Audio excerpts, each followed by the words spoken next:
This week, President Trump announced his pick for the new chair of the Federal Reserve, arguably the single most powerful economic institution in the United States. And I guarantee, unless you're a news junkie, you had no idea he did that. That's the kind of week it was for the Trump administration this past week. Just another in a long, long line of weeks just like that. I'm, of course, your host, Jack Berlin. This is obviously politically charged, and thank you so much for tuning back in to our first episode since our brief, almost 2-month hiatus. Like I said in the little episode I put out last Wednesday or Thursday, whenever that was, there's going to be some changes coming to the pod. This episode is pretty much going to stick to the old format with some slight variations here and there. I'm going to test some things out. I'm going to try to get more people on, try to reach out, get guests on. So we'll see what happens with that. But we had an incredibly busy news week last week. So let's start with the GOP Tax Bill that they just put out at the end of last week. After months of rumors, presidential tweets, and an entire presidential campaign referencing a new tax bill, Republicans finally put it all together. It only took them about a year since Trump became president-elect. So, doing great so far. As expected, business owners, inheritors of large fortunes, and just generally really wealthy people get the vast majority of the benefits from the $1.5 trillion tax cut. This tax bill takes direct aim at lower income families and the middle class. So anything you hear Republicans say that that's not the case, they're lying. And either they haven't read the bill or they know they're lying. Tax reform is an incredibly nuanced subject. I spent a couple hours reading up on it today, and it still makes absolutely no sense to me. And it's really filled with enough information to fill about 4 shows. So in the interest of not losing every single person who's listening to this before minute 3 and keeping things rolling, here are the key points you need to know. There was a push to double the child tax credit from $1,000 to $2,000, hence, double. This tax credit usually helps lower and middle income families, and it was completely shot down and not included by Republicans. I don't understand how they didn't think that was a good idea. Instead, they had this bright idea. They want to bar U.S. citizen children with illegal immigrant parents from being eligible for any kind of child tax credit. First of all, it's morally wrong. You cannot punish the child for the sins of the parents. And on the other hand, you're telling me the brightest minds in the Republican Party don't seem to realize how bad this is going to play against them? Forget the morality of it. Nobody in the Republican Party was like, hey, you know what? This one might come back to bite us. Maybe we shouldn't do it. Nobody wanted to check the idea. Elsewhere in the tax bill, the existing state and local tax deduction would be completely eliminated, taking aim, at the lower income and middle income families again, indirectly raising taxes. This bill actually increases the deficit because it's a tax cut. Therefore, due to the terms of reconciliation, the reconciliation process through which this bill is going through, Democrats could filibuster, effectively killing the bill unless Republicans are willing to compromise, which we all know Republicans love to do with Democrats. This obviously creates massive problems for both Senate and House Republicans because this bill is unpassable the way it is right now. It still has to go through Ways and Means, meaning amendments will be attached, and those will be, I'm sure, discussed and decided upon behind closed doors.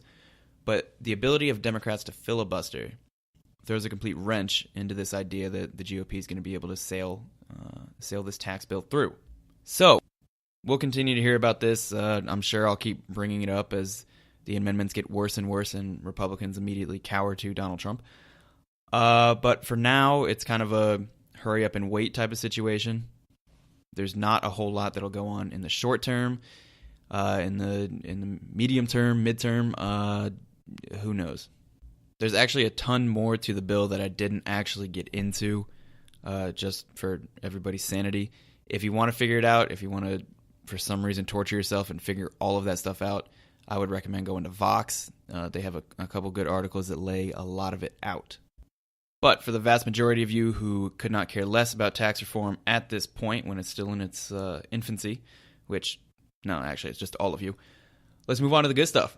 Jeff Sessions, everybody's favorite cabinet member, the Attorney General of the United States and the President's favorite Twitter punching bag, is back in the news. Last week, it came out that Sessions, who, had previously lied to Congress, among others, in regards to the Russian investigation, was actually involved in discussion with aides on the Trump campaign about possible collusion with the Russian government. Imagine that. Why is this important?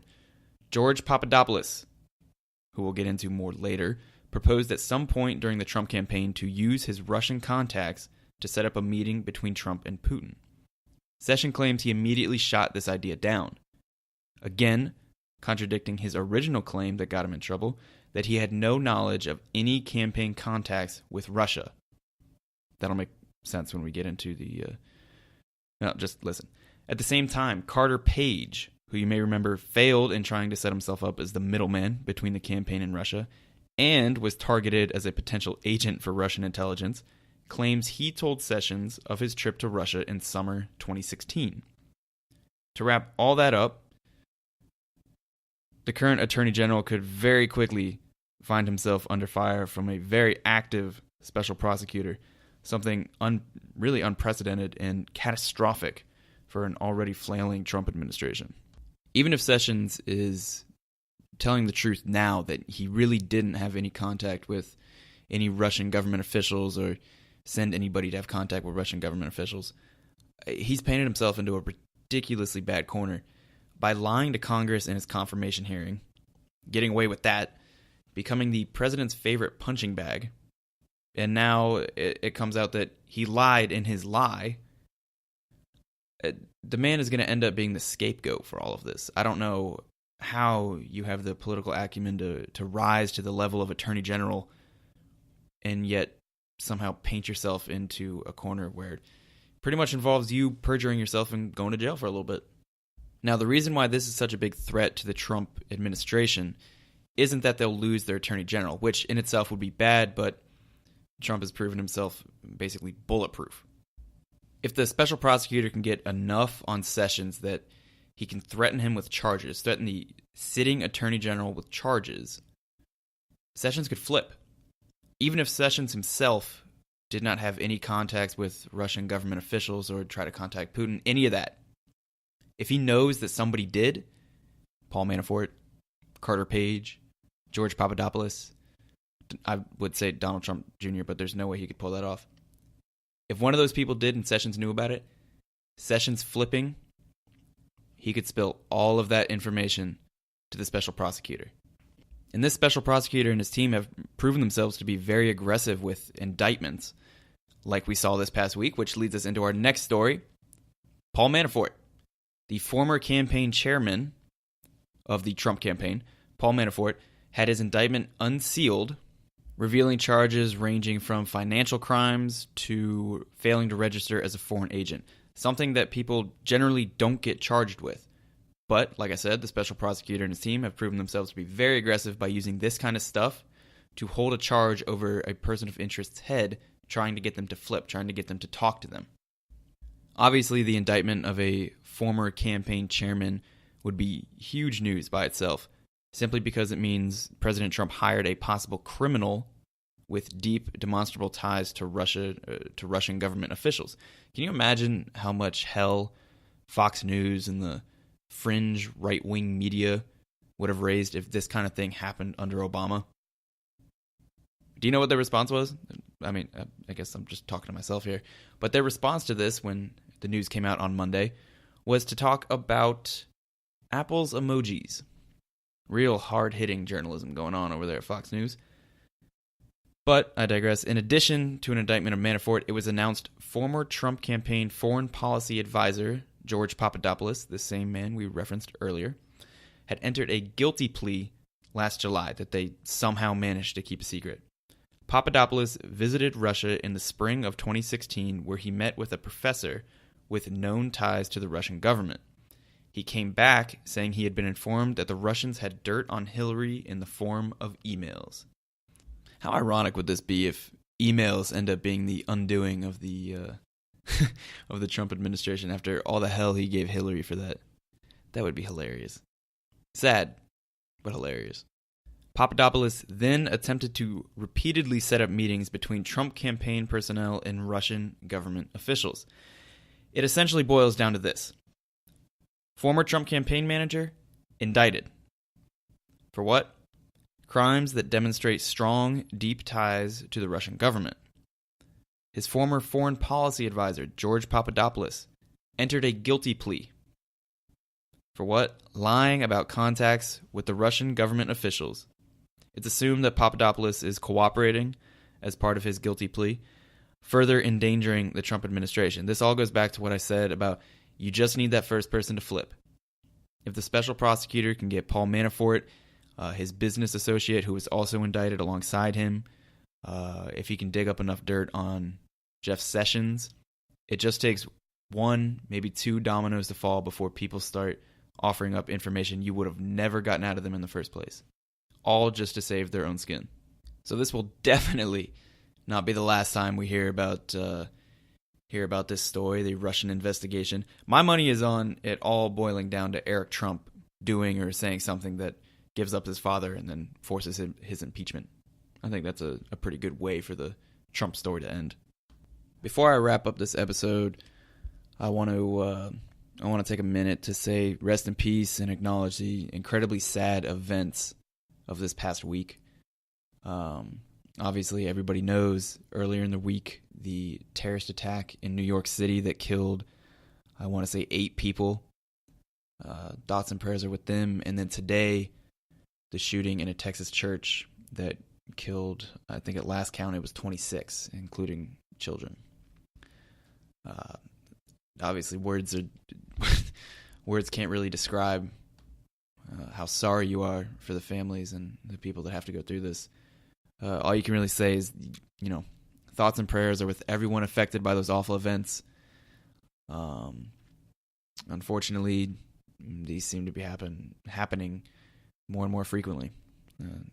So it's awful that these things happen. It's horrendous that people are stuck going through them by no fault of their own. It's just incredibly sad. The first thing that popped in my head when I saw the notification for the terrorist attack, but today the notification for the shooting in the Texas church, if I wasn't stunned. I saw the CNN breaking news alert pop up on my phone, and I wasn't stunned. And that's incredibly awful. That immediate shock of a horrific event like that happening, it doesn't stop you in your tracks. You kind of read it, you're like, oh man, not another one. And then maybe 2, 3, 5 minutes later, you've moved on. Your consciousness is somewhere else. It's incredibly sad that we've gotten to that point. I really don't know what else to say about it. Just thoughts and prayers with everybody affected by both of those events. Everybody here at Politically Charged, meaning me, praying for you. If there's one thing that Americans have made clear in my lifetime with terrorist attacks, it's that somehow always pull through. I'll never understand that. How Americans always pull out of these things, pull together during these things. It's crazy to think about. It's crazy to watch.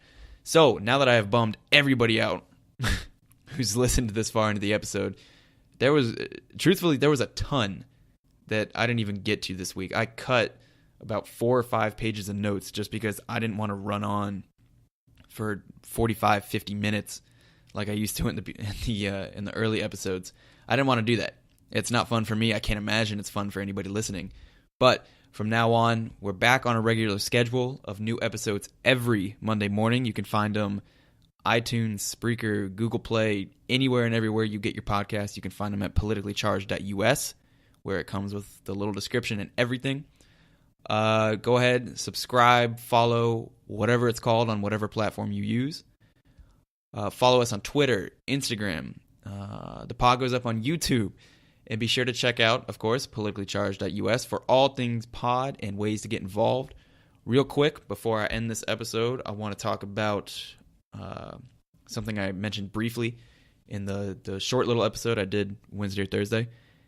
If you like writing, if you like politics, anything like that, if you just want to see your opinion get out there, if you just want to, I don't know, if you're just really arrogant and want other people to read your opinion, perfect. We're looking for people like that. We're trying to get more original content up on the website. Ideally, I want to start it sometime in the spring. So if you want to write about politics, if you know anybody that wants to write about politics, go ahead, check out the website. The instructions are on there. Very simple, very easy. So that would be great. With that, until next Monday, we out.